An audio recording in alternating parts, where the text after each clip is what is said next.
Meantime, tonight, almost 3 years after WCNC Charlotte raised concerns about an Army error that gave a reserved military burial plot to somebody else, a veteran's family finally has a resolution they say they can live with. And his Gold Star son told WCNC Charlotte's Nate Morabito it only came after the White House got involved. Nate?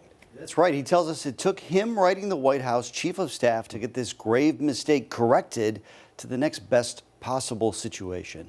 When we first spoke with Bobby Dowling in 2023, he lived in Charlotte and at the time had reached out to us seeking a solution. Dowling's father died during the Vietnam War. The 27-year-old's family buried him in the Camp Lewis Post Cemetery that's just south of Tacoma, Washington. That same month, the cemetery mailed his young widow that letter, a record of her reservation of the adjoining burial plot.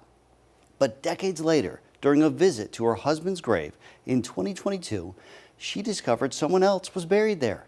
Fast forward to today, and Dowling says the Army is now promising to bury his mom in an alternate space next to his father with her own headstone and inscription at her time of need. Dowling credits WCNC Charlotte for bringing early attention to his family's plight. I'll just say promise made and the promise kept. It took 3 really hard, long years to get the results. I see the peace of mind, with my mother who turns 87 next week. She's relieved. She's very grateful.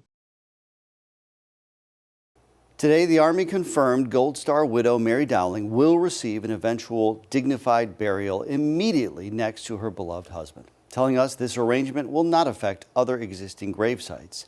Adding, we extend our deepest condolences to the family of Chief Warrant Officer Robert Dowling for their sacrifices and affirm our commitment to honoring the service of all soldiers, veterans, and their eligible family members.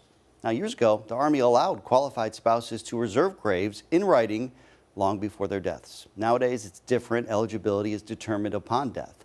Thankfully, in this case, all the stress the Dowling family experienced is now behind them. Nate Morabito, WCNC Charlotte.